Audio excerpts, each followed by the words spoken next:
There we go. Nice to see you. Hi, everybody. Welcome back. It is Wednesday, hump day, middle of the week. Everybody's doing it today. Everybody's happening today. You know why I love Wednesdays? I love every day of the week. I love everything. It's a lot of people out there is be like, oh, I fucking hate Mondays. I love every day. You know why I love every day?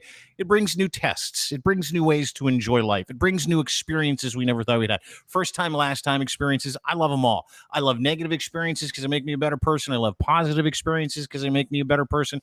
I love all of it. So Wednesday, hump day, welcome to you. Welcome to everybody listening today. Joining me for the show today, Lachlan Cross is out. Ryan Lindley is in. Locke is dealing with his one of several homes. He's a slumlord now, and he needed the day to go and get some paint or yell at somebody. I can't remember what it was, but he couldn't make it in today. But Ryan Lindley joins us from the Linz Report. Linz, nice to see you. Good to see you. At Ryan Lindley on Twitter. How are you, bud? You look good. You look fresh. You look happy. You look good to be here. We got a lot to get to today, but you look nice today. You look happy. You got color in your face and everything. I feel okay. I've been a little under the weather. Ashley's had COVID. I've seemed to have been spared. She got COVID. Ash, the wife. Yeah, she's finally after almost 3 years working in long-term care, she finally got it. So yeah, she was down and out for most of this week. She's bouncing back today. She's feeling pretty good. Sure, the weather is helping because the weather in Ontario is absolutely incredible right now. Stunning. It's like, how could you not be in a good mood here? Fuck, dude, I was outside all morning. You could see it in my white face, my translucent face. I was outside. I'm like, I got to soak in the sun. And we've got a guest coming up who's got a podcast about being outside, Marianne Iveson. She'll tell us the health benefits of getting outside, getting as much of that vitamin D in as you can. But you're right, dude. When it's fucking nice out, I'm the happiest I've ever been. I've been fighting with insurance companies and shit all day because of my car wreck today. Oh, yeah. And it was like trying to get shit stored there. And normally that would put me in like an absolute piss poor mood. I didn't even care. I'm like, you know what? I'm going to hang up with you. I'm going to go do something else. And it's what kind of accident did you get into? Was it your fault? Probably. No. And you know what? Give me a second on this. If you don't mind. Sure. Yeah. If you're a driver and you're driving, I used to be a driving instructor. Okay. So I know what I'm kind of talking about when it comes to being defensive on the road.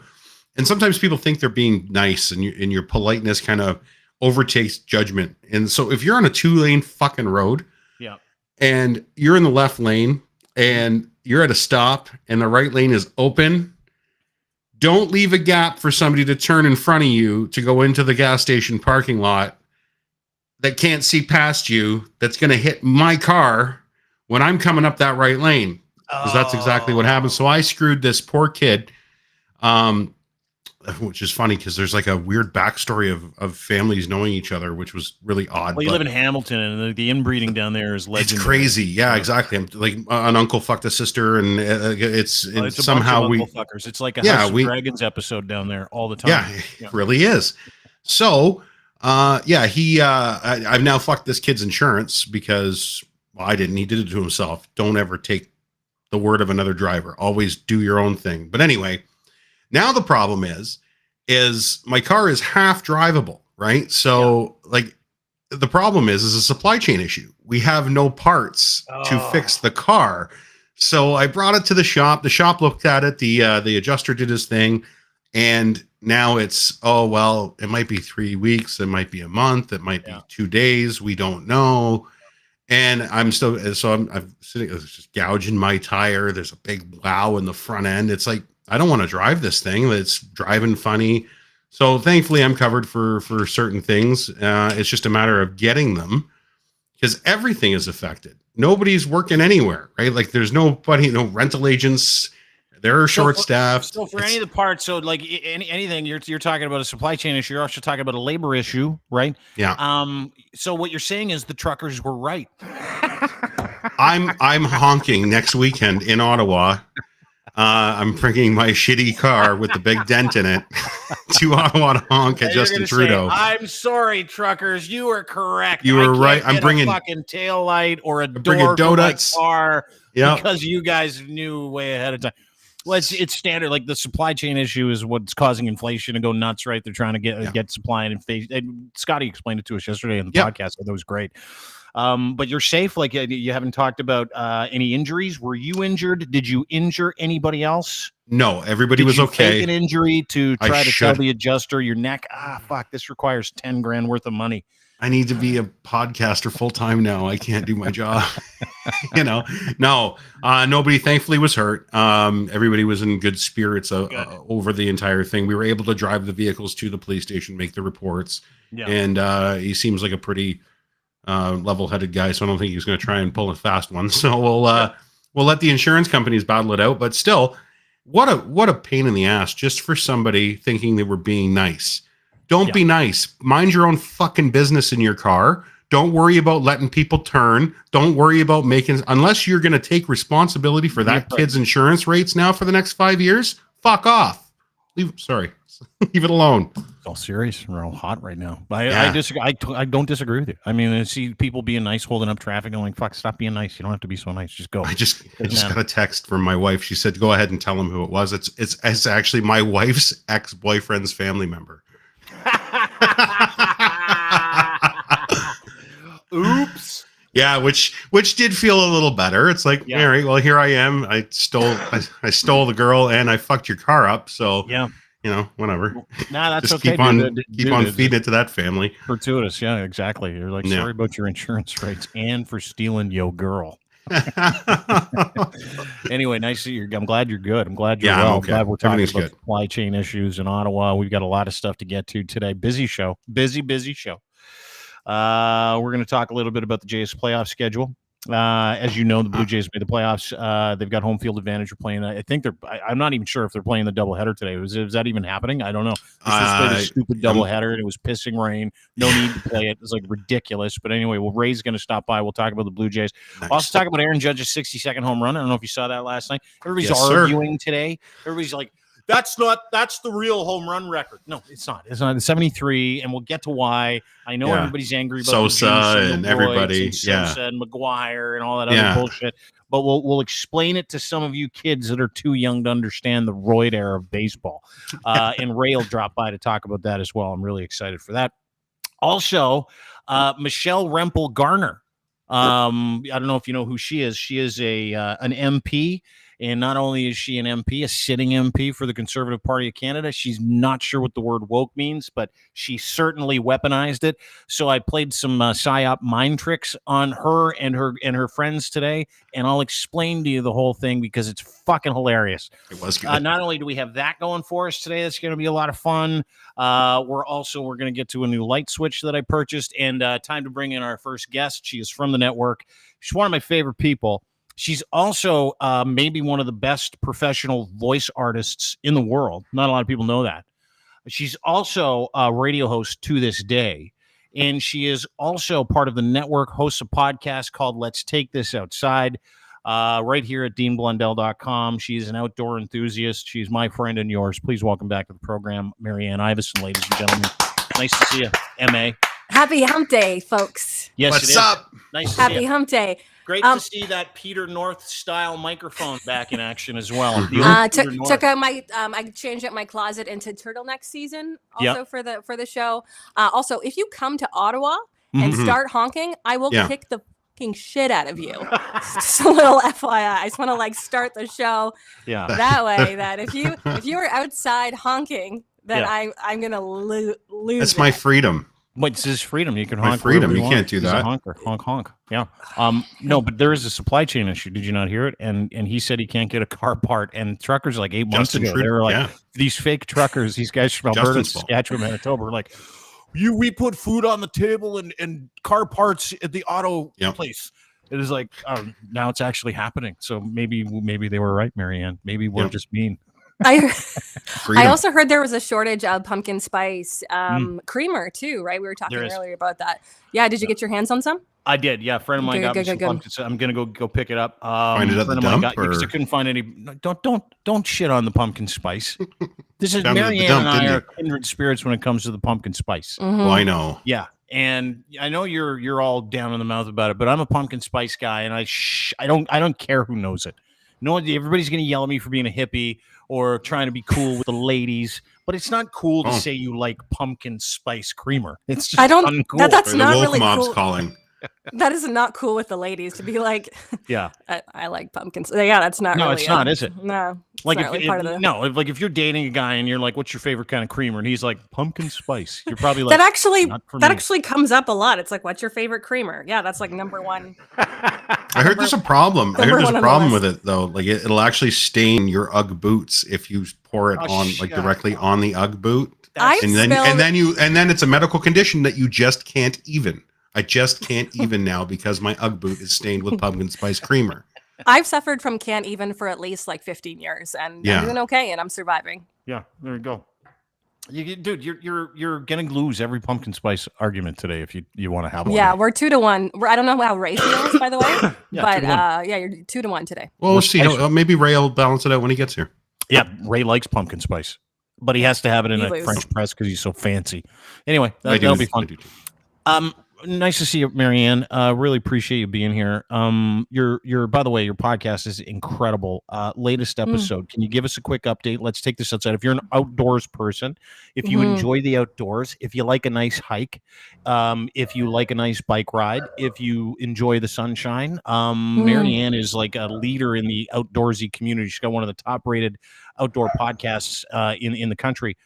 Who's in your next podcast? What are we talking about? Actually, I have a great story about the guy who was in my latest podcast. His name's Dave Verhulst. And Dave, have you heard of these forest schools where kids can go and like play outside after school? Have you heard of these before? They're all over Canada.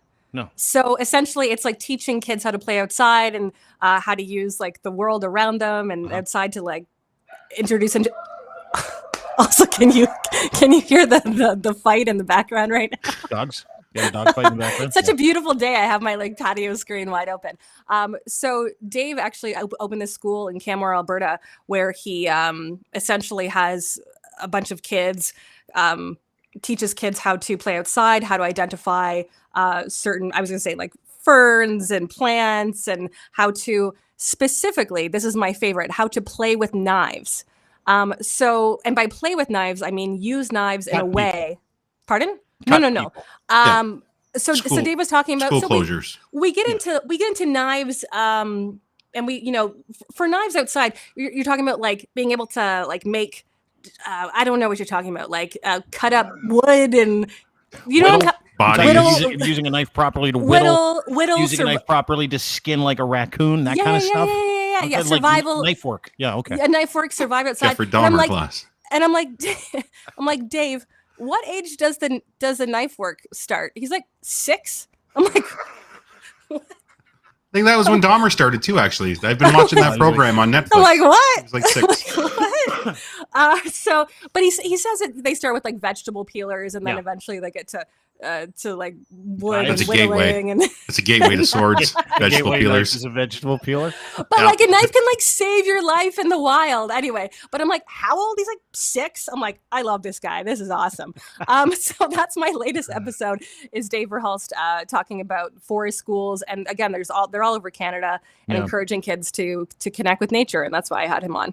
You know what? And I will say this on a serious note. If I am ever down, if I'm ever sad, or if I'm ever anxious, I walk. I go outside, and it fucking works every single time. It doesn't matter. Nietzsche used to say the same thing. Every great philosopher. And that's why I started walking, because I got into philosophy, and they're like, go for a walk. Fucking don't stop moving. Keep moving. Keep moving. Your motion is lotion, as Marianne has told me on a couple of different occasions. It's amazing how incredible it is for your soul and your mind to go outside. There's like this Norwegian, I can't remember the name of it. There's this Norwegian therapy where it's like, if you go outside and spend 20 minutes in the woods, it's better than actually going to a psychiatrist. No word of a lie. I don't know what it is. It's like grounding or something like that. There's this new practice. A lot of people, baseball players are doing it. Forest bathing? Forest bathing, grounding, not forest. Forest bathing's weird. It's like exhibitionism in the woods. It's all. That's not what that is. That's basically what it is. I've done it. I've done it. You've gotten naked in the woods, totally naked, and rolled around in the woods. That's not what forest bathing is. Well, what is forest bathing? Forest bathing is like slowly walking through nature and observing everything from like the little twinkle on the way the sun hits like the leaves. It's like hearing the sounds of the birds. It's like it's like almost like meditating in nature. Psilocybin trip. Okay, I got you now. I'm with you. Shrooms. And then I took some mushrooms beforehand. It was like a crazy adventure. Funny how you felt great. Then I got naked. They're like, this isn't what forest bathing is. You not get naked and I was in a Zellers. Or is it just you walking through the woods looking at shit going, nice stuff? What is that? That's what you just described, right? Very nice. Nice stuff out there. That's what I do. Nice. Ooh, tree bark. Toadstool. It's like a great day. That's what I do. That's what I do. I'm like, very nice. When you do your forest bathing, you just walk around going, it's very nice. I felt so bad. I felt so bad for Ashley yesterday. We were driving to go get her PCR test, and I had the window down, and that smell of fall is like really predominant right now. Yeah. And she can't smell a goddamn thing or taste anything. I'm like, it smells so good. And she looked at me. She goes, fuck you. Yeah. What's wrong with you? I'm like, oh shit, that's right. You can't smell this. Yeah. So go ahead. I actually had COVID a couple weeks ago, and I totally understand like the lack of the sense of smell. And but for example, like yesterday, I was having like one of those really stressful, anxious days, just trying to get shit done. And I'm like, you need to get outside. Like you need to leave. So I drove to Gatineau Park, and I just went for like a nice little 6K trail run, and it was like, and the colors are bursting here. It looks absolutely beautiful. And like Dean, you and I have talked about this. It's that moment when this sounds so nerdy, but it's like when the sun hits your face. Yeah.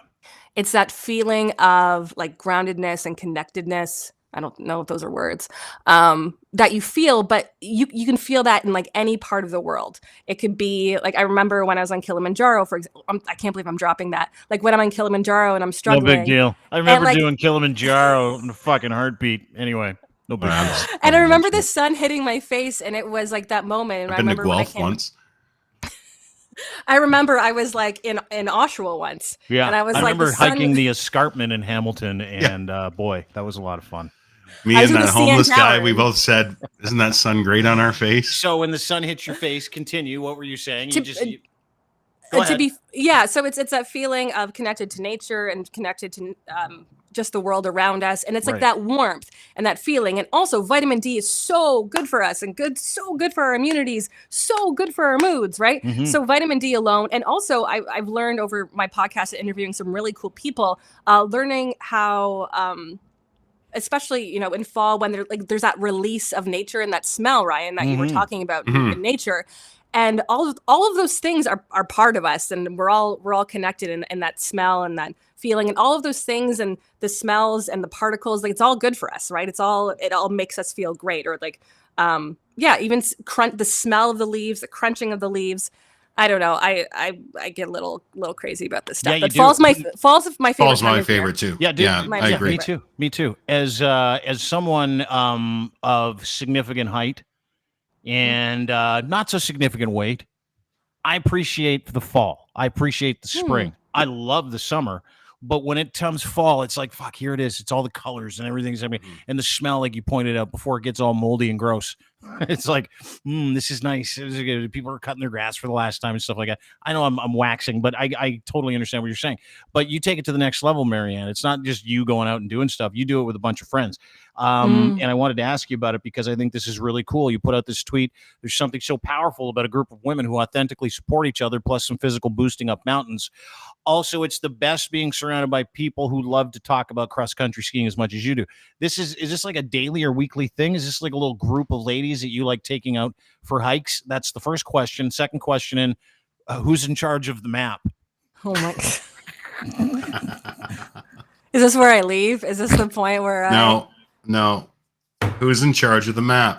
I have a great story. I have a great story about, you know what? Yeah, I'm going to tell a story about the maps first, but then I'm going to go back to the wonderful story about me and a bunch of ladies going for a nice hiking weekend. That'd be great. Speaking of maps, go to Gatineau Park yesterday, and I'm all geared out in I have my trail running vest and like my trail running shoes and like one of my headphones in. I'm like ready to go and like run in the park that I love so much. And these couple women come up to me and they have this map, and you can tell when people are usually lost. And I know Gatineau Park, I would say better than most.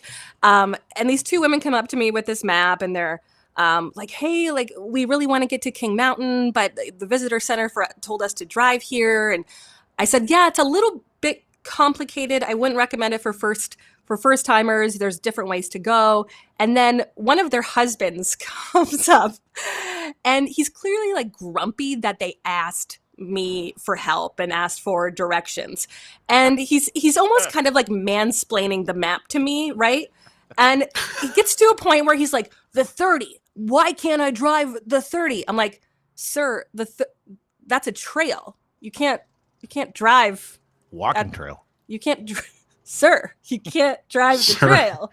Sir. Sir.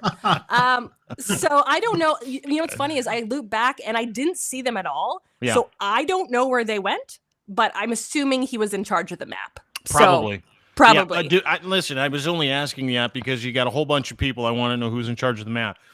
Had nothing to do with a bunch of women that were out on a hike together trying to find their way back to. It had nothing to do with like being no. Assuming it's all women and that none of us would know directions. I just want to know who's in charge of the map, and not surprising that out of you, there's like 20 women around you.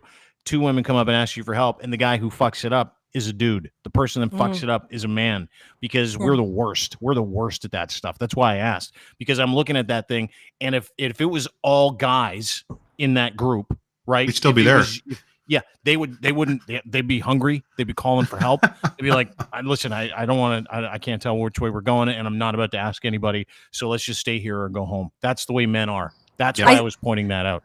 It was basically me shitting on guys. There's this big steep section that I was going up, and there was this teenager behind me. Probably like the 16-year-old boy. He's like, "How much further?" I'm like, dude. That's how I would have been. That's how I would have been after the first 15 minutes. What is this? Yeah. Is this a 3K? Are we doing a 3K today? That's a lot, right? When do we eat? Oh, you always have snacks. You always have snacks. Yeah, that's it. You got to bring a ton of snacks when you're out there for the day hiking. Like probably a lot of trail mix and stuff like that. Maybe some some uncooked wieners. We actually have a couple sandwiches. Like girls, we like to eat. Athletes like to eat. Yeah, it was a lot. Well, this isn't for the faint of heart. I mean, you're talking about 10, 20K. Like it's what you do all the time. Look at this one. This is her. This is her trying to get a free Garmin watch with all of her friends. But nice. she's got superpowers, a bunch of athletic women, oversized Garmin watches, adventure awaits. But it just speaks to that's the like fact $8,000. That's like $8,000 worth of watches. Yeah. Like one picture. Okay, so I'll tell you about the weekend. So this was put together because I used to cross country ski with this group called Chelsea Masters, and when I say Masters, I mean everyone is over the age of 50 for the most part. So that's why they call it Masters. Yeah. And there's a couple of people in their 40s, maybe some people at my age, but I've got to know these women over time, and we had kind of like joked, when you joke around about making plans with someone and then you actually do it. Yeah. Right. So we actually did it, and we actually joined like a roller skiing camp as well. I wasn't a part of that, but that's very nerdy. That's cheesy. Super nerdy. But there were 6 of us in our Airbnb, and we drove in separate cars, and essentially we had the whole plan to hike for the weekend. And I'm just getting over COVID. By the way, I'm just like, I don't know if I'll be able to do this. I haven't done physical activity in 2 weeks. And there's something about all of these women. There was maybe one 40-year-old. Everyone else was over 50 years old. And these women have life experiences, traumatic experiences, heartbreaking experiences, but they have used sport and the outdoors to make their lives whole and their connection to nature. But what was even cooler is how supportive they were of me, of how supportive they were of each other, watching each other give boosts. A friend of mine was having knee problems, and I helped her down on the way down. One friend literally grabbed my butt and like pushed me up a section that I was having a hard time scrambling up. And then there's just like you got this. There was no negative talk at all. So to see because there were no dudes there. And because there was no like super crazy competition. And that's it. But everyone in this group is like crazy athletic, like Ironmans, right? Or like these people have done like Ironmans and like 100-kilometer runs, and like these are like amazing athletes, and they're so humble and such beautiful people. And so I came out of that weekend being really inspired and made some new friends too. I'm just feeling good. But again, it all comes back to spending time in nature together and having these really cool conversations. When have you ever had that? Have you ever found that when you're like going for a walk with someone and you almost have a great conversation? Yeah, it's like the deepest conversations, right? Yeah, I'm not a big deep conversation guy. Like I like having them as long as they're on my terms. So I don't like being in. Well, here's the thing. Like I'll have a deep conversation, but I don't want it to come from somebody else. Oh. We have 10 minutes to talk about this. I'm setting a timer. And then we're done. I'll say that though. Like when someone's like, "Hey, can I talk to you about something?" I'm like, "Oh fuck!" I get all sweaty, and I'm like, "What is it that I got to figure out for you? Or how do we figure this out?" But when I want to have a serious conversation, I'm okay with it. I want to ask you guys. About something. I won't walk the dog. I won't walk the dog with Ashley. Just so you guys know, we won't go because of the conversation. Because I get the whole home and garden tour of our neighborhood every single time. Lachlan and I have had this discussion about the routes. Remember we had that discussion last time about walking routes. Now we just walk the dog separately just because it drives me nuts. Yeah. I know who lives there. I know what she did. I know that person on Facebook. I know that. I know that person just put up a new swing on their porch, that kind of stuff. Anyway, sorry, what you were saying, Marianne. Go ahead. I've learned this because there's so much proof that hiking or walking together can bring out these like really deep conversations. But I also learned that especially when two men are side by side walking and not looking each other in the eye, like that can be super intimidating, and you're less likely to be vulnerable and less likely to have deep conversations. So I've kind of heard through research that men are more likely to have deep conversations when they're not looking each other in the eye. Is there like can you relate to that Ryan at and all? I do that. Yeah, Ryan and I have had several conversations, but we have to do it like this. Right, we can't. Right. We can't look at each other. You know sexual what? tension just goes through the roof. Huge. Right, you can cut it with a butter knife. Yeah, it's really tough. But that's interesting you say that because a lot of people don't look at each other in the eye when they have serious conversations, right? And it's like same thing with guys. You don't want to go, "Hey, I'm going through it.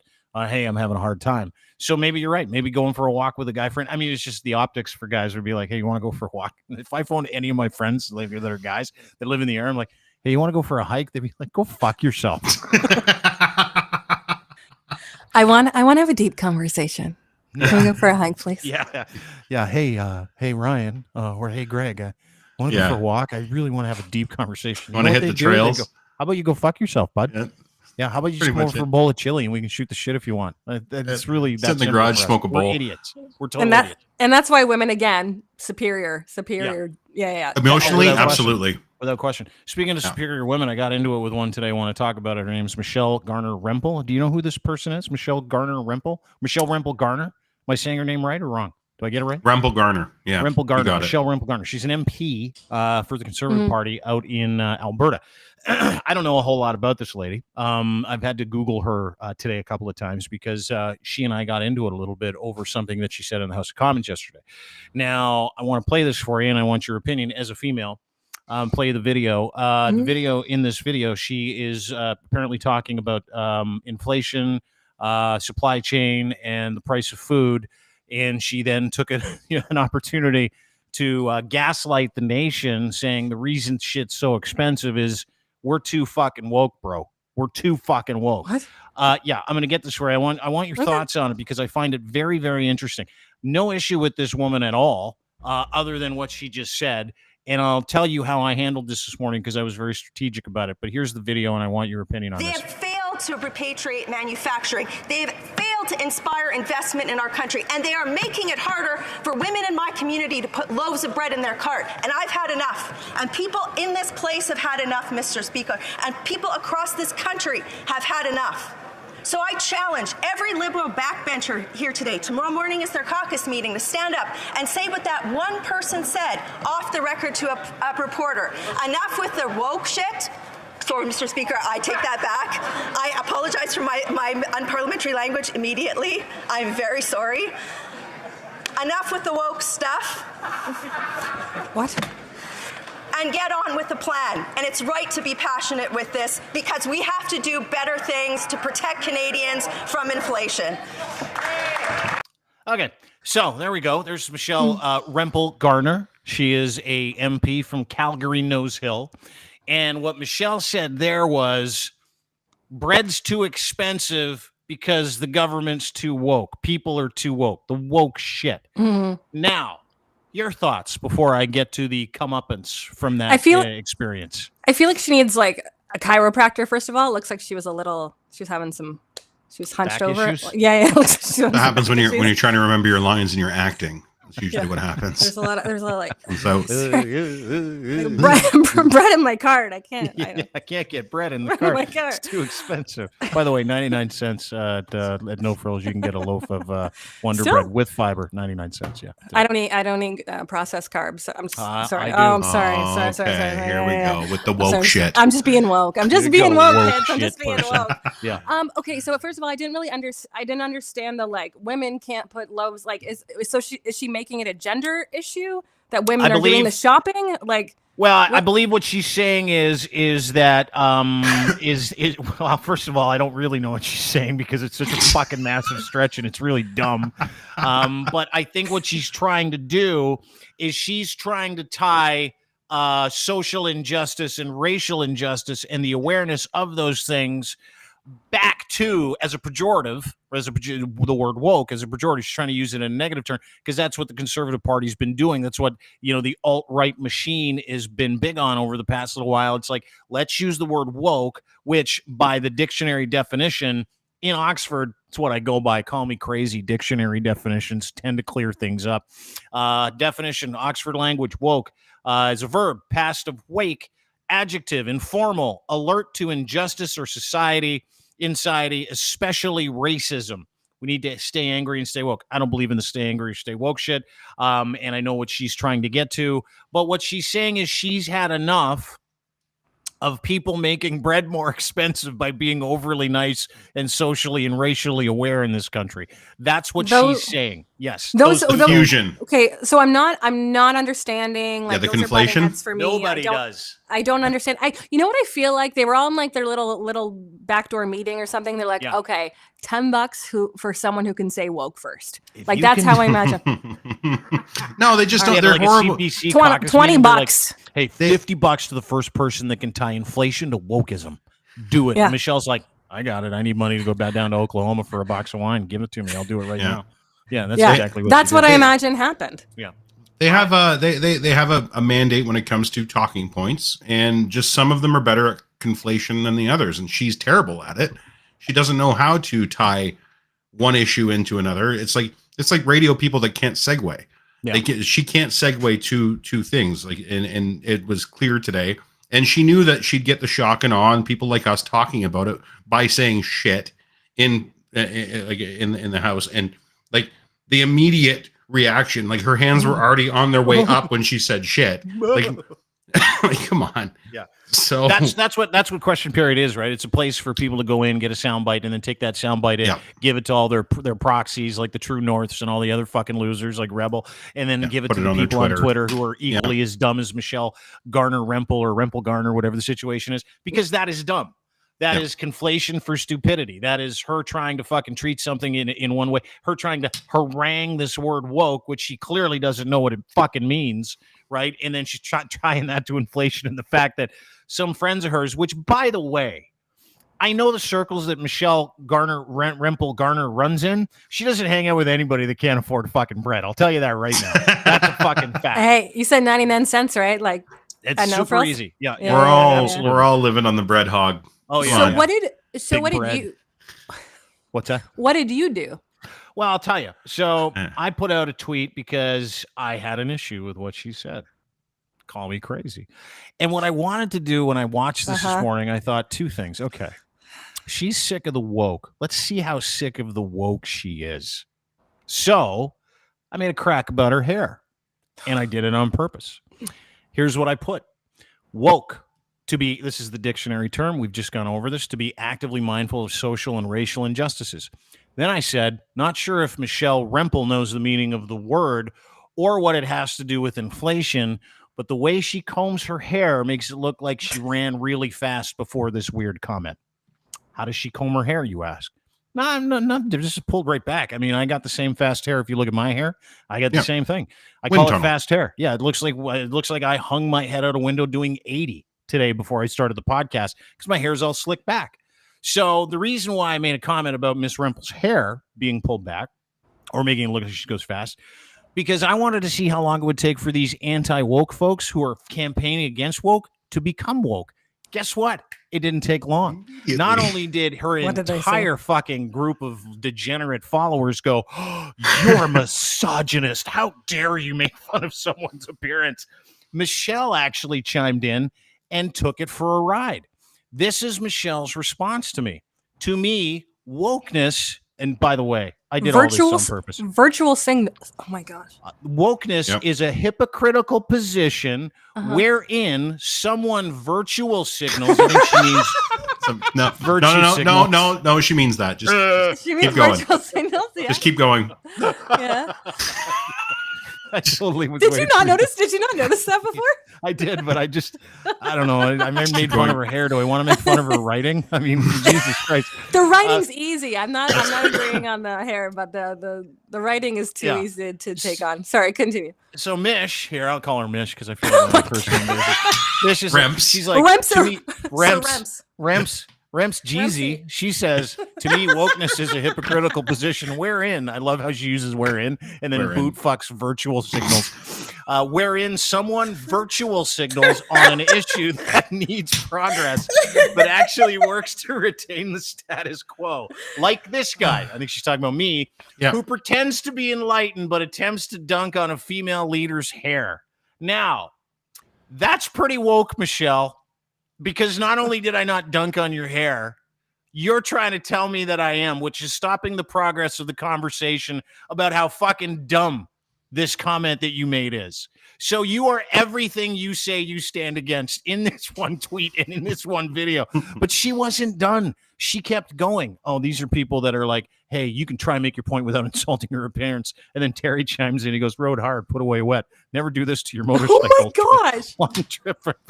It started a massive scrap. Anyway, so she chimes in and wouldn't stop. She kept going and going and going, where she tried to explain the fact that she herself was trying to tell everybody that there's a new meaning for the word. That's what she's trying to say. She's trying to say that this is how I interpret it. She's not saying that's the dictionary definition of it, which she clearly doesn't understand because she clearly isn't smart enough to get what it is that she was trying to do. She was just doing this for somebody else. And who she was doing it for? Her friend Pierre Poilievre, who has absolutely owned the word woke, campaigned on the word woke. And there's Michelle Rempel Garner with her fast hair boot fucking the word woke on behalf of an entire country because, well, if we're not gaslighting, we ain't working, everybody. That's exactly what happened today. So, question for you, Marianne. Or unless you wanted to make a comment. I was just going to say I'm so distracted by virtual signaling that I don't really still know what she was trying to say. Well, this is the thing. This is and just to the point I'm of distracted, but sorry, Ryan. No, just to the point of what she said in the house is it doesn't matter what they say as long as they're hitting those buzzwords. Yeah. It riles up the fucking bees, and they all good for fuck woke people. Inflation, just inflation. It doesn't matter. She could have went out and said my eggs were overcooked this morning, and it's because Justin Trudeau is too woke to control the inflation of the farmers' egg prices. And people have been like, you're fucking right. You're damn right. You nailed it, Rempel. Yeah, I'll retweet that. Fuck yeah. Remps.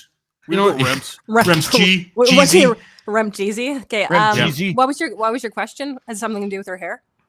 My question was that misogynist? Because that's what everybody called me today. Clearly, I don't. I think that making fun, mind you, I literally just said her posture was bad. So, yeah, but you're a female. You can say that. This is what she said in the rest of her tweets, by the way. I do have thoughts, but show me these first. Well, this is the rest of her tweets. So she tweets this thing. To me, wokeness is a hypocritical. Makes no sense. Yeah. Let me read this again because it's so funny and so ridiculous. In a hypothetical position wherein someone virtual signals on an issue that needs to be progress, she's saying it's stopping progress. Like this guy says, I'm stopping progress, who pretends to be enlightened but attempts to dunk on a female. This is where she gets cool, though. This is where she gets funny. Like Trudeau pretending to be a feminist, alleged kokanee group, firing JWR, refusing to list IRGC as a terrorist organization. And then she says, number 3, This tweet, this from the girl named Wicked Chick, shed light on the term for me last night. So she only kind of realized that this term was something she could use from a tweet that someone sent her the night before. And then she says, but at the end of the day, because there are people who purport to stand for progress, but actually perpetuate the status quo, that's what wokeness largely has become in common lexicon, and it sets progress back. No. That's what you have done to the word, Michelle. That's what your fucking idiot boss, Pierre Poilievre, has done to the word. That's what the alt-right has done to the word. That is why you are fucking useless in this conversation. I don't care what color your hair is. I don't care what you're wearing. I don't care who you are. But when you're going to take that word as a pejorative, which I find to be actually very interesting, and use the dictionary term as a pejorative, as a way to fucking hurt people, as a way to gaslight people, the only people that I know that do that are complete dunder fuckheads. Just idiots that don't give a shit. So hearing her speak and then seeing her type, it's almost like she was like typing and then she's like, let me check the thesaurus. And then she like, it was almost like a Mad Lib. Michelle Rempel Garner, Marjorie Taylor Greene. We've got our own MTG here, is what it is. Can you bring it back up? Can you bring back that last tweet? With the wrong tweet. Yeah, which one? The wrong words. One she just okay. Purport, perpetuate, wokeness, lexicon. Like it's like she just inserted. It's like a Mad Lib, and she was just like inserting a word. That's how I was using a thesaurus. Like just the way she was speaking in that video, and then the way she was typing didn't align. Like it didn't align at all. Well, you gotta remember the impetus for this was from a speech where she had no fucking clue what she was talking about, but did it anyway. So I imagine tweeting is not that big of a stretch for someone who will say anything, even though she looks like an idiot doing it, right? I don't necessarily agree with you just ragging on her hair, though. I don't know. I'm not sure if it's misogynist. How did I rag on her hair? But like, explain that to me. Explain it, because I want everybody to know I did that on purpose. And the reason why I did it on purpose was to drag out like everybody who's anti-woke got fucking super woke right away, like really woke. How dare rules for thee, not for me. Really? Yeah, really. Okay. So that's pretty woke, you guys. And that was the whole exercise. Not only did I not demean her, not only did I not make any negative gender stereotypes, not only did I not call her any names, like a lot of her fans called me today, fuckhead, dickhead, all that other stuff. We're going to find you. It happens every time. We call them that too. Yeah. Those people that said they were going to find me today are the people that took issue with me saying, and I quote, let me just get this out again because I think it's one of my best work. And I quote, the way she combs her hair makes it look like she ran really fast before this weird comment. Okay, I'm laughing, but I know you were doing it on purpose to bring them out, but there was so much more to work with and make fun of her about. Don't care. But like her appearance. You asked my opinion. I'm answering, and I'm listening still. I'm just saying I don't care. Okay. Yeah. I'm just saying that like there were so many other things to make fun of her about. Right. Yeah, but I don't think I get what you're saying. I get what you're saying, but I don't think it would have invoked what Dean was trying to invoke, and that was trying to trigger the woke response from the anti-woke crowd. That's what it was. Didn't I hear yesterday? I can reach into their brains from my couch anytime I want. I fucking love it. It's like one of my favorite things in the world. A lot of people are like, why do you keep doing this? I'm like, not the money, not the meetings, definitely not the meetings. Not the fame. Not the fame, don't care. I do it because it's a fucking riot, actually. Reaching into their brains Twitter.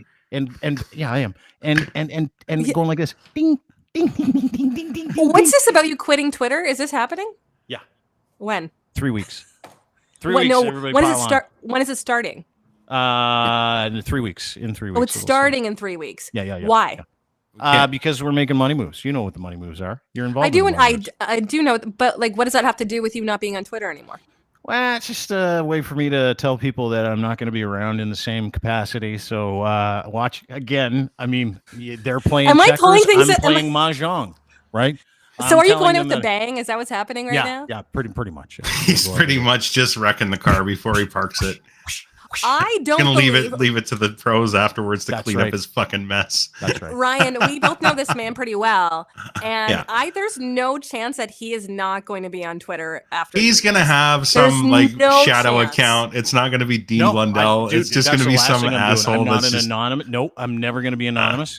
If I come back, I'll come back as just me. but we need our socials, and we're not donating, but we're strategically going to be using our socials for a few other things, which means I get to back off and not have a whole lot to do with the day-to-day, which really upsets me because, again, I feel like this is some of my best work. You're going to miss out on shit like this.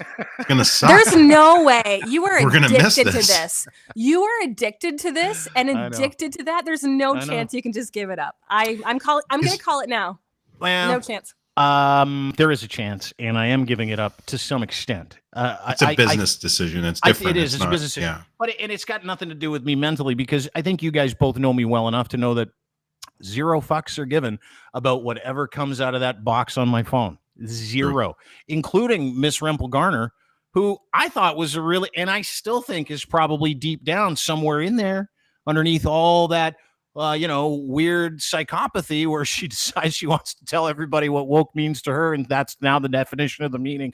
So she gets to use it to tell people that the reason why her poor friends, which she does not have, cannot afford the price of bread is because we're too aware of racial and social injustice. It makes no sense. Right. Yeah, I'm still not connecting the dots. No, she's angry about the hair thing, though. Did she not also at one time? Angry. Yeah. Did she not make a comment once? Interesting that you bring that up. She has. This is Michelle Rempel Garner making fun of Justin Trudeau's hair. Well, again, I think Canadians won't be fooled by a wink and a flip of a hair toss or something like that. This is about content. This is a serious election about serious issues. Flip of the hair. Look at that. Making fun of his hair. Making fun of that guy's hair. And I don't know if you follow Michelle Rempel Garner. I went through her tweets today. That woman has been absolutely ruthless with people. She has blocked probably half the country as well. So, like, for her to say that I'm coming, and by the way, she's not a leader, because Ryan, as you pointed out, and let's have a look at this tweet. As you pointed out, that's the wrong tweet. Sorry, Marianne. She's a leader. At the bottom of this tweet and the bottom of her tweet back to me, where she talked about virtual signals. She disabled the replies. Which is a real leader move. Leader move. That's what a strong leader does. A strong leader accuses someone, gaslights a nation, then accuses someone who is clearly smarter than she was in that moment, and for dragging her out of the fucking woodwork and all of her idiot fucking supporters. She's like, yeah, I don't want anybody to reply to this. I can't be accountable. Oh my God, I'm going to fucking snap. That's because she says stuff like virtual signals, I guess. I don't. Still the best. Here's a question, a little off base. Are men allowed, because a lot of women jumped into that thread and were like, her hair looks ridiculous. And I'm like, I'm staying out of it. No, we mean staying out of it. You started it. He didn't reply. Started it. I didn't. Yeah, I would never reply. I said you started it. Okay. Sorry. What's your question? Did I start it? You started it. What's your question? Here's a question. Because I've had a few people who I like, Tammy Robert, one of them. You're another one, probably. Say, not a lot of upside in men even commenting or making an observation, not negative or positive. You cannot comment. And I'm like, wait a second, what happened? She's like, this one friend that I talked to today, she said, you cannot comment on a woman's appearance, an observation, whether it be negative or positive. You cannot say anything anymore. I'm like, when the fuck did that happen? What did Tammy say? She said That's exactly what she said. It sucks the air out of your great point that you made that she doesn't understand the word woke, and she was right. But that's not why I did it. It wasn't like it was a completely intentional exercise to show people about how hypocritical this fucking culture of people who ask for wokeness to be a problem or use it as a pejorative, for how quickly they get butthurt and beg for wokeness in the moment. Right? That's why I did it. And it fucking point proven. It was like a fucking home run. If you wanted to do a study, you couldn't do a better study on how hypocritical these fucks are. But I will say this, is that if there is an inside learning experience here, I would like to know it. Can men reference or talk about observationally, not negatively or positively, a woman's appearance in any capacity? Well, that's a bit of a stretch. Great. But that lady is wearing a sweater today. No, can't say it. How dare you? I think there's certain situations like the workplace where you no comment. No comment. There actually used to be someone I would work with on a pretty regular basis who was older, who would make comments like, "Oh, you look really nice today," or "You look really pretty." But it was just kind of like the way he said it. That was like this, though. What do you say? Like, yeah, You look really nice today. No, really smart sweater you got on there. Smart. Those pants are That's a sharp cardigan. those pants are thrifty. your pantsuit looks.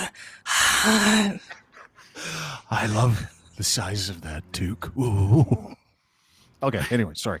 Old guy making fun. Yeah, he's crapping on you about your stuff. Go ahead.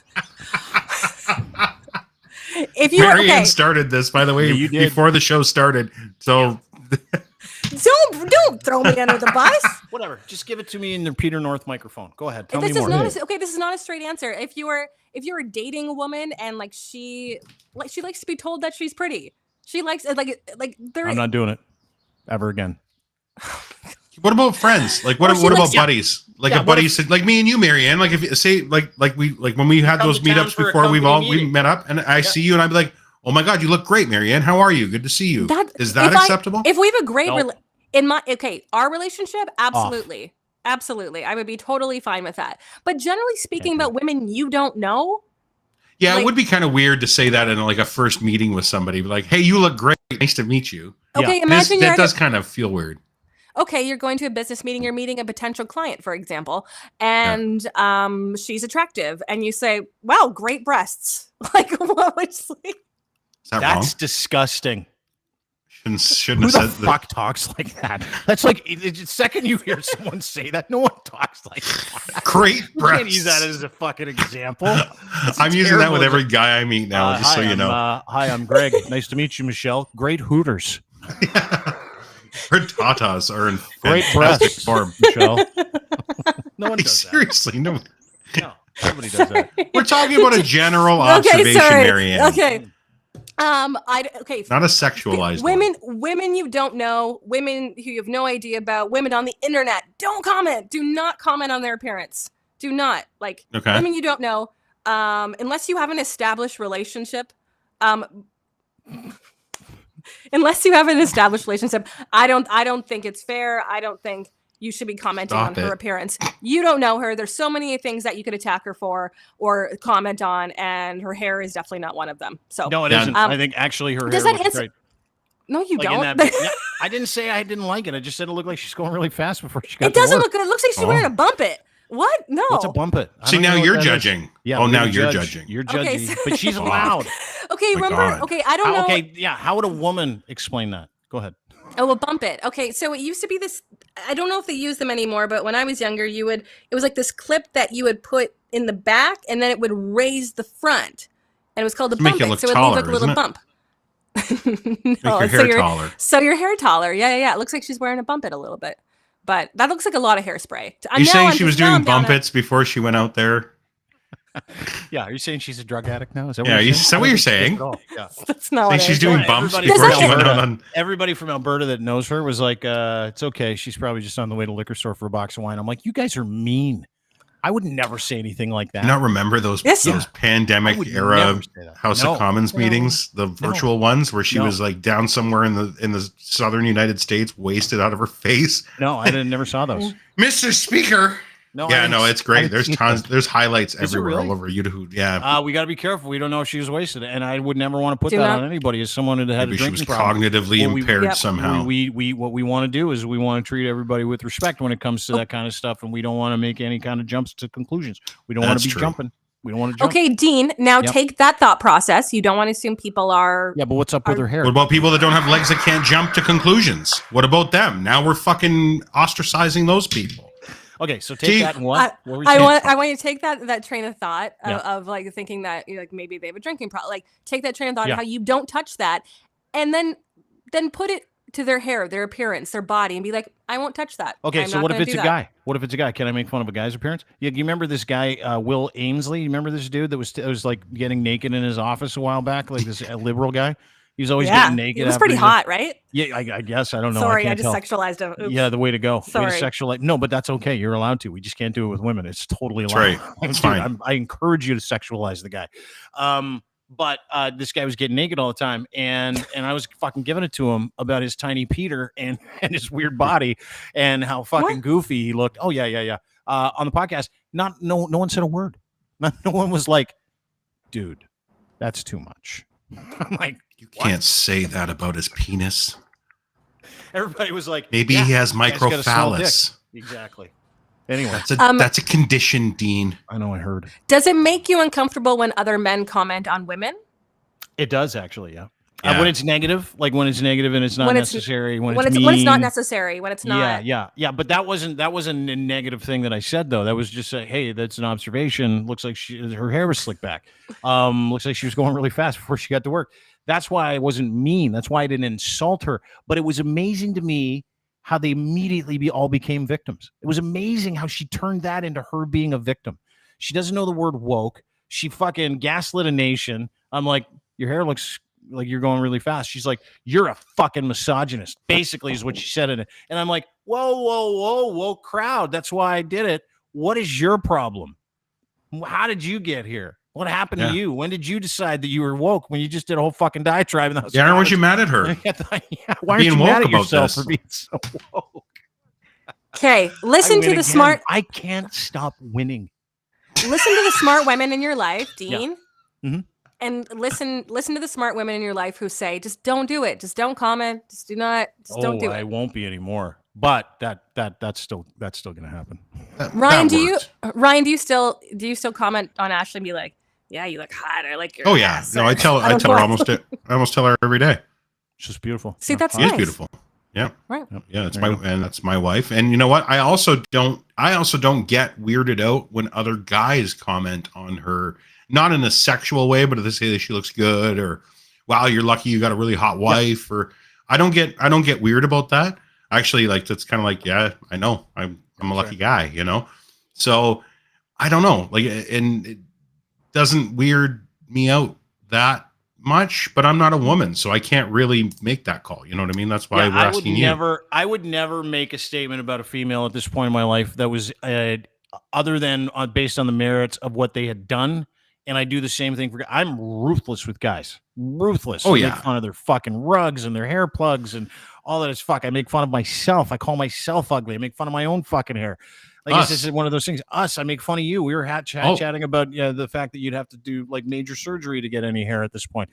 We're joke about it. It's true. Yeah, and like the second you say, oh, it makes fuck it. It's the double standard is incredible, and not the double standard between men and women. It's not a cultural thing. It's a conservative thing. It's a religious thing. It's like a fucking cultural weird victim thing where they're like, I'm going to carve out some victimhood here to get some fucking support when she's basically an idiot. Kind of the bottom line. Rule for me and not for thee is what it is. There you go. Yeah. But point proven. And this has been a long time coming. I have never, well, it's not true. I used to do it all the time. In the last several years, I have not made any wide-ranging negative stereotypes about women, nor would I, because I happen to think we got 3 women that are actually running this country that are doing a much better job than the prime minister has ever done. And I've said that 1,000 times. So, yeah, I agree. and I don't comment on looks. Just commented on some hair. See the dogs like it. That's it. I agree. End of the Good show. job. Yeah. Marianne, thanks for doing this. It was great to see you. Okay, bye.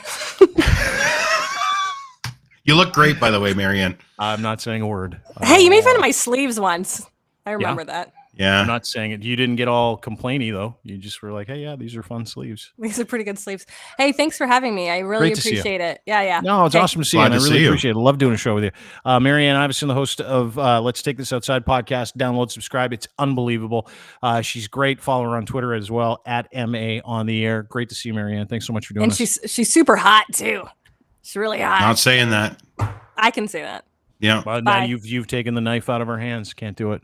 Yeah. See ya. Bye. See ya. Well, maybe we'll listen to that podcast. We'll learn how to use a knife again. Knifing. That guy. Speaking of knives, ladies and gentlemen, coming to us from his house, our sports director, Ray the Knife Rauth, ladies and gentlemen. There he is. There he is. Ryan, I can confirm. Ashley's way too hot for you. I know, right? Like, I'm hoping you don't take offense to that. You don't take. No. What would Ashley take offense to that when you said you said to her, "Hey, listen, my friend Ray said you're hot"? Would she go, "Fuck him, he's a misogynist"? Would she say that? No. No, she's in the comments now. She's enjoying. She enjoys the compliment. Are you offended that every time I give myself a haircut, I say I'm giving myself to Lindley? Yeah, I hate you. I hate assholes like you because you've got you. I can tell if you grew that out, it would be like thick and luscious, wouldn't it? I should send you pictures. During the pandemic, I did this. I had a ponytail going into the pandemic. I should send you pictures. Of Go fuck yourself with your pictures and your locks, because you know what, guys like you are just rubbing it in guys like in my face. That's what you do. Well, I've been called Brian hates every gaslighter guy that can grow hair that shaves his head. He fucking like there's two things that I know that really upset Ryan. Don't interrupt him when he's on a fucking heater. Number one.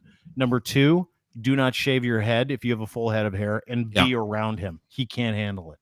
Yeah. No, it just maybe if you, and then the opposite of that, if you're like me and you don't shave your head, I don't like you either, because you're just trying to hang on to something that's just not there. The skullet? You don't dig the skullet? Yeah, I don't dig that. It's like just come to terms. Do us all do society a favor. Do your paycheck a favor. I guarantee you your salary will go up by at least 30% wherever you go to work if you don't look like a fucking hillbilly. You'll do way better. So it's true. It's true. We told Bonzi to shave his skullet, and instantly he got money. More jobs. Yeah. There you go. Jobs and money. Yeah. And women. Isn't that fucking weird? When you don't look like Joe Dirt, things just come your way. You mean Joe Dierte? Dierte, yes. Don't church it up, boy. Ray is here at DPN Rays, where you can find him. Who's Got Next? The name of the podcast and the name of the YouTube channel. Ray is our director of sports. Really excited to have you here. We got some stuff to get to because we got the Jays in the playoffs. Got Aaron Judge hitting his second 60-second home run yesterday. Everybody's arguing about the real record, and I want to talk to you about it because I know that we put up a post today about this record. But what do you think? 62. I'm going to play the actual 60-second home run here. He made it look easy, and it's just a fucking all-world season from maybe the nicest guy in all of baseball. I've got all kinds of time for Aaron Judge, but we'll watch it as we kind of talk about it. This is 62 last night in Texas against the Rangers. Place went nuts. What do you think? Was he? Is this the record, or is this just the American League record, or is this just the non-world record? He's definitely the all-time Yankee home run hitter, all-time AL home run hitter. But Barry Bonds has the record at 73. And I put out a tweet today, more being a jackass than anything, but I said, when you can show me definitive proof that Aaron Judge is clean and Barry Bonds is dirty, I will acknowledge Aaron Judge is the home run hitter. Barry Bonds has never tested positive for steroids. I just want to put everybody out there, never admitted to doing it. No, listen, Dean, I think I said this on your show before. Baseball was better with steroids. I love the steroid era of baseball. And I'm not taking anything away from Aaron Judge. He's phenomenal. He did it as a Yankee. I had Casey Stern on my show last week, and we said it. It's the New York Yankees are the most iconic team in sports, not even just baseball, in sports. So to be able to live under that microscope, live in the bubble of New York, be able to hit 62, it's phenomenal. And I'm going to take nothing away. And I think he's hitting like 323 or something like that. Like, the guy can hit as well. So he's an all-around baseball player. He's the new Joe DiMaggio of the Yankee era. So I take nothing away from him. The fact of the matter is, though, is Barry Bonds is the greatest player to ever play the game. And I was really, so I don't do this often, but go check out the podcast I did with Casey. I'll put it out on Twitter. And he said, so I asked him about this, and he told me that he has talked to hundreds of baseball players that have played in those eras. And he asked them, who is the best player you ever played with or against? And he said 100% of the time, it was Barry Bonds. He was never given another answer. And there was pre-steroid Barry, post-steroid Barry. No, 73 is great. I mean, I think of poor Sammy Sosa that's done what Aaron Judge has done like 4 times and been like, no one fucking cared when I did it. Now, now they're making a big deal out of 62. Well, but that's the argument, right? Like, there's a reason none of these guys are in the Hall of Fame. And it's just an old discussion, and we can all have it. I mean, it's a simpleton discussion. There's a reason Roger Clemens isn't in the Hall of Fame. There's a reason Barry Bonds isn't in the Hall of Fame. Sammy Sosa, Mark McGwire. There are very legitimate reasons that Rafael Palmeiro and those guys are not in the Hall of Fame. And the reason why is because the Baseball Writers of America truly believe that every single one of those cats was on steroids. Now, to your point, can you prove Aaron Judge wasn't on the juice this year? No, you can't. Can you prove that Barry Bonds was on the juice? Other than the incredible visuals of a guy who seemingly got better at an age where everybody got worse, seemingly got way bigger in a time when nobody else did, and somehow managed to obliterate the home run record, which stood for 55 years or something like that at the time, to the tune of not 1 or 2 or 3 home runs, 12 home runs. Like, that's the kind of stuff where baseball writers of America, they'll look down and they'll say, man, fuck, I'm not getting this guy's. Why bother? Right? Why bother even admitting that this is the record? To the point where Cooperstown, it's like this weird fucking unspoken thing where even Cooperstown's like, yeah, it's 73 is kind of the record, but nobody really knows. No one wants to have that conversation. But like you, I was a big fan of the fucking steroid era as well. And if you want to have that conversation about drugs and baseball writers of America not allowing people in the Hall of Fame, Hank Aaron, one of the most beloved baseball players in the history of the game, Hammer and Hank, he was a big greenies guy. Like that entire generation was also on meth. They were also on performance enhancing drugs and amphetamines. Like it was Stickum was a big fucking part of the deal back then. I mean, like, Jesus Christ. If you want to look for an era in baseball where you've got people that have set records and done it the right way, you're going to fucking have a really hard time doing it, which is why I agree with you. I just am fucking floored by the conversation and the fact that everybody's having it now, because it opens up these old wounds. Like, well, okay, it's like Lance Armstrong. Everybody was doping. He got caught way after the fact, lost it all, and is literally a fucking like pariah now because of it, even though everyone else was doing it. And all those other guys that were in baseball that were doing it at the same time. But the difference is guys like Andy Pettitte, who is in the Hall of Fame, who is in Yankees Legends Row, they admitted to it, right? Yeah. They admitted to it.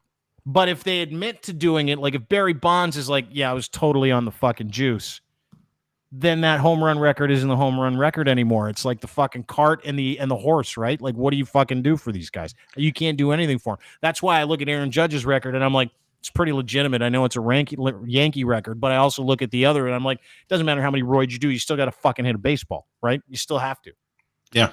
But again, you're putting asterisks beside everything. Then the only home run hitter is Babe Ruth, because he hit 60 in less games, and it took all those guys to hit 60 and 61 and everything else, right? Mm-hmm. We get into the semantics. The Hall of Fame argument is now bullshit, by the way. My favorite player of all time is David Ortiz. Want to point out, he was the only player inducted into the Baseball Hall of Fame this year. Last year, there was nobody, because the fucking self-righteous baseball writers like to sit there and say, well, we want to keep it clean. David Ortiz tested positive for steroids. Yeah. Never admitted it. He got mad that the report got leaked because he tested positive before performance-enhancing drugs was against the rules of Major League Baseball. And that guy went in as a first ballot Hall of Famer. So if he can get in after, and if Barry Bonds wasn't an asshole, he'd be in the Hall of Fame right now. If Roger Clemens wasn't an asshole. That's the delineation, the asshole? Really? You think? Yes. Yeah, I don't disagree with you, actually. I think if you were an asshole who did roids, you're not in. If you were a nice guy who did roids, you're in. And David Ortiz is the poster child of it, right? Yep. He came out. He was a lovable guy. Everybody loved Big Papi, even if you weren't a Red Sox fan. Mm-hmm. When he came out and said, this is our fucking city, after the Boston bombing marathon, he became a fucking legend forever. You know what I mean?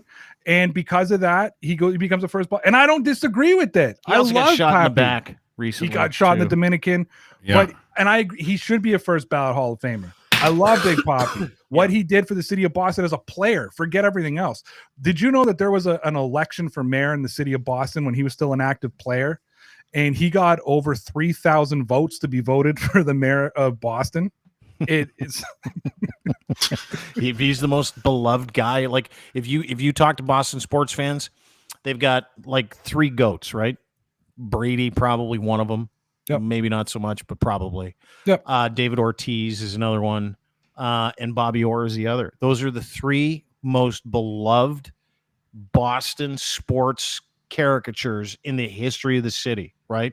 But David Ortiz was nice. David Ortiz was fun. You bring up a great point.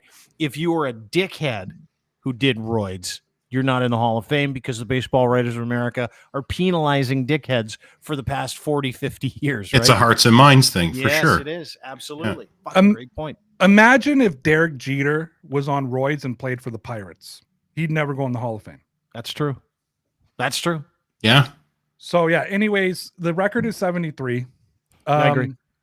Yes, steroids helps power, does nothing for hand-eye coordination.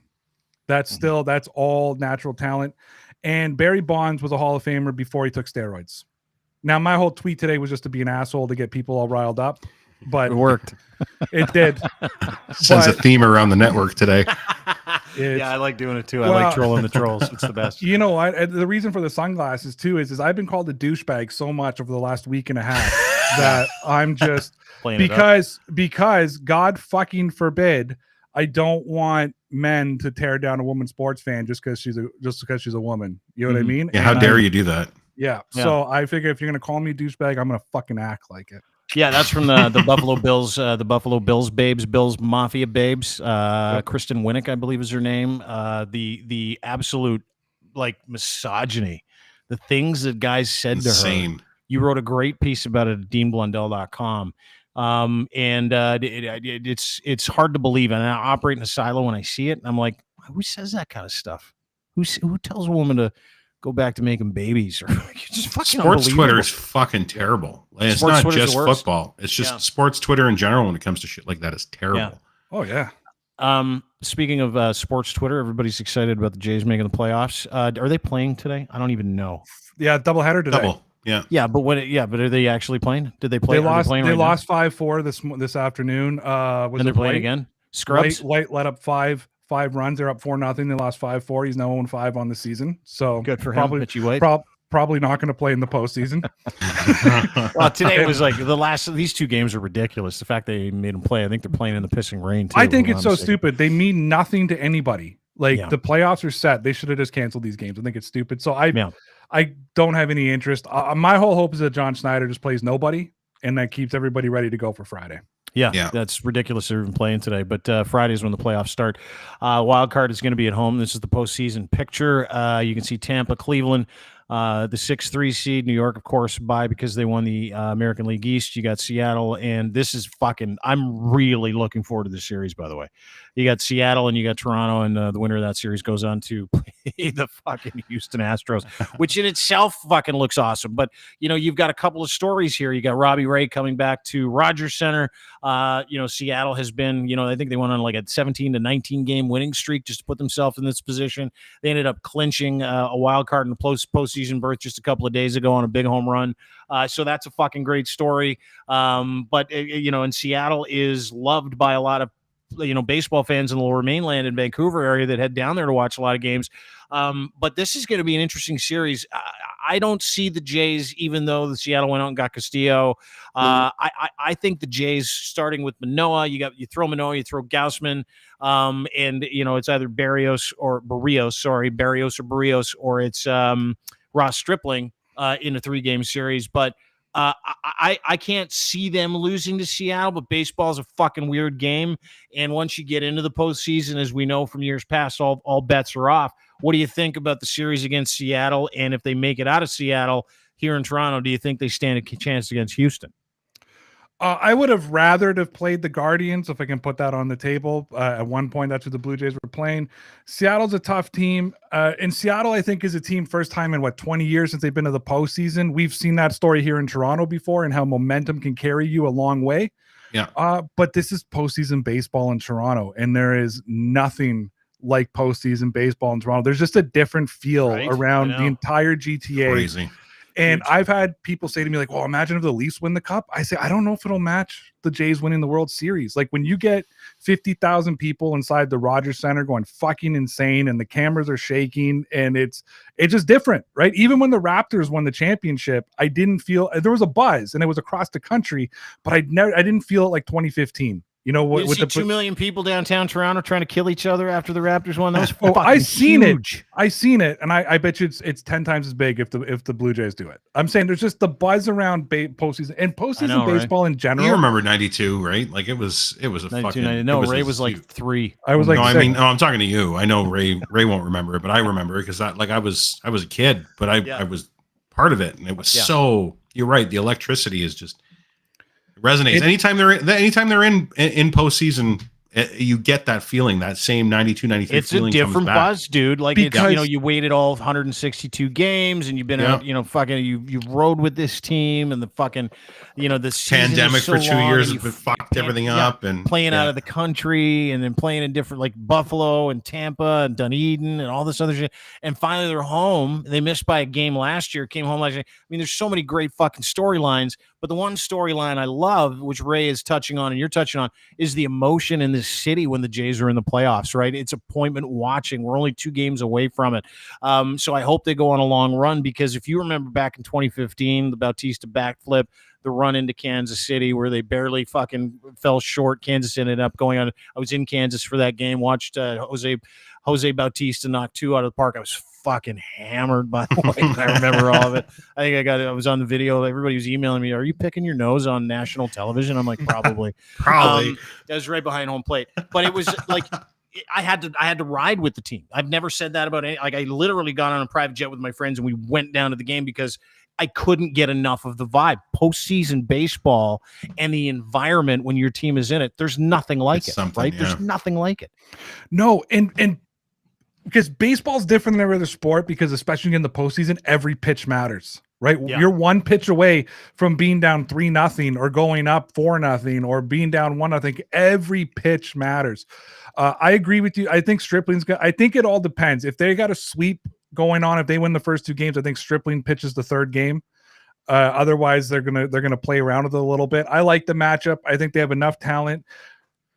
The back end of the bullpen outside of Romero overachieved this year, and I think we need to acknowledge that. They did a lot more than we thought, and I'm afraid going into the postseason that's where it's going to get exposed a little bit. But if the starters can get you 6 or 7, then you bring Romero. I don't think Schneider's going to, if they do make it to the ALDS, which I think they will, and I actually think they have a chance to beat Houston, because I think it's a 5-game series, right? The second round. Yeah, so, the DS is a 5-game series, and the CS and the World Series are 7s, right? So yeah, 3, 5, 7. I couldn't see them beating Houston in a 7-game series, but I think they could pull away from a 5.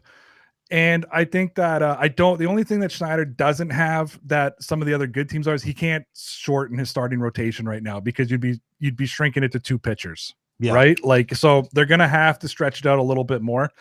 No, I like this team, and I was reading an article a couple weeks ago that Edwin Encarnacion and Jose Bautista had reached out to Vladdy Jr. and kind of prepped him for what playoff baseball's like in Toronto, and Troy Tulowitzki called Bo Bichette and kind of prepped him for it. And don't forget, these guys are experiencing playoffs here for the first time, right? They explained it was down in Dunedin the last time that they were in the playoffs, so they never got to experience what this city's like. And there's a reason that the Blue Jays were down 2-0 in 2015 to the Rangers and came back in what they did here in Toronto, because it's just different playing in that stadium. I'm telling you, the baseball season's a grind. I think that you tweeted at me at one point this year that you put a sheet over your TV when you watch the Blue Jays now, because they had this roller coaster season. Yeah. And I think that this is the just reward, right? And this team is going to go as far, and I've been saying it. I think I wrote this on DeanBlundell.com like 2 months ago. This team will go as far as George Springer brings them. Yeah. Hitting, and everybody else follows. October Springer is my favorite Springer. He's the best Springer ever. Yeah. And again, I'm not going to tell the story. Go check out my story or my podcast with Casey Stern, because he told the story of how Springer became October Springer. You know what I mean? And how he was pep talked into it. So no, I'm looking forward to it. And honestly, if they can end up, for me, the ideal situation is Yankees, Blue Jays in the ALDS, because I think they can beat the Yankees. We've seen it, right? And you got teams that are familiar. If they got to play the Guardians, or they got to play Tampa, and they got to go down to the friggin' Trop, then I get a little bit concerned. But you got to get through Seattle first. there'd be some people in Vancouver who will, be cheering for Seattle. So it's, the rest of Canada versus them, which is like normal. That's right. The West versus the rest. That's right. Everybody hates Toronto anyway. Toronto versus everybody. That's right. Whole country hates Toronto until the Blue Jays get into the postseason. Then everybody seems to become a big Toronto fan, which is what I like. Can we talk about Bo Bichette a little bit here? Yeah, sure. I've been on month. Well, but I've been on this a lot. So you guys know, because I talk about it all the time. I never listen to sports radio anymore. I just can't. But the other morning, or right around trade deadline, I'm driving to work. I'm not really into the podcast I'm listening to. I just click, Toronto Sport. I click on the Fan, and these idiots are talking about the trade deadline. But he's like, "Nah, I think they need to look at what they can get for Bo. The league's figured him out. Like he's no good anymore. They pay Vladdy, let Bo Bichette go. The league's figured him out. Like it's clear he's never going to bounce back." So I have tweeted at the Fan every single day and asked if they still stand by this thing, and I'm now blocked. Tweet you back, by the way. No, I'm now blocked. I've harassed them enough. I've now been blocked by Sportsnet Fan 590. That's amazing. It's not a great place to work. Anyway, but anyways, Bo Bichette set record. Sorry, one more thing. Yeah. Do you know how many franchise records were broken this year? Like Vladdy, first to 100. Bo Bichette has the most doubles for a shortstop in Blue Jay history. Manoah has set 2 records this year. Set the first one to 300 strikeouts as a Blue Jay, and he just set one the other night in his game. And now I think it was wins or the fastest to wins. Like they've been breaking franchise records throughout this whole season. This is one of the most special, like this team from a special standpoint eclipses that 2015-16. 15-16 will be close to people's hearts because that kind of ended the drought, but there's so much young, beautiful talent on this team. Well, and let's just go through his last 30 games. His last 30 games, he hit basically 400 over his last 40 games. He only scored, he had 49 hits, 22 runs, 124 at bats. The dude was on fire. Last 15 games, he hit 361. His last 7 games, he hit 423. I mean, everybody was screaming about going to get Juan Soto, including me, and giving up him or anything we could to get Juan Soto. But like the run that he went on at the end of the season, where the Jays, I think they won 21 out of their last 30 games or something, or maybe it's a little bit different. It's somewhere in that. It was basically him. He did almost all the heavy lifting. Like almost all of it for the team. There's a couple games. One game where he had 3. I don't know if he felt it. He said he turned everything off. It was one of the things I really liked about him. He said he got rid of fucking Twitter. He turned off social media, and all he did was just focus on trying to play the game. And he fucking lit it up. I mean, he was the best player in all of baseball over the last month, the best position player in baseball over the last month. Alex Manoah, to your point, had a .88 ERA in the month of September. It was the lowest ERA of any Blue Jay player in the history of that month, in the history of the organization. He was also the pitcher of the month in the American League because of that. I mean, everybody except the regular Cats really kind of came out, right? The bottom of the order. I mean, that might be the best bottom of the order in all of baseball. You got the best offensive catching tandem in all of baseball. So don't sleep on the Blue Jays. I know everybody looks at Houston and is like, ooh, this fucking 106 win team or whatever. Don't sleep on these guys. They're going to be fucking unbelievable in the playoffs. I hope they get past Seattle. I would love to see George Springer play against Houston. And I think that anybody coming out of the top of that bracket is fucking edible for this team. You watched how Tampa Bay faltered at the end of the season. They basically lost every game in the last 2 weeks of the year, including the Toronto Blue Jays. They lost to fucking Detroit. I mean, the Yankees are gettable. I mean, the Aaron Judge story is saying what you want. They had one of the worst second halves in the history of the fucking league. The Houston, other than what we know to be true, which is how good they are. I mean, that's that second round. You get into the ALDS, you get past Houston, all bets are off, right? And that's why, to your point, you talk about how special this team is. I'm really excited to watch and see what they can do in the playoffs. And it's fucking playoff baseball in fucking Toronto, baby.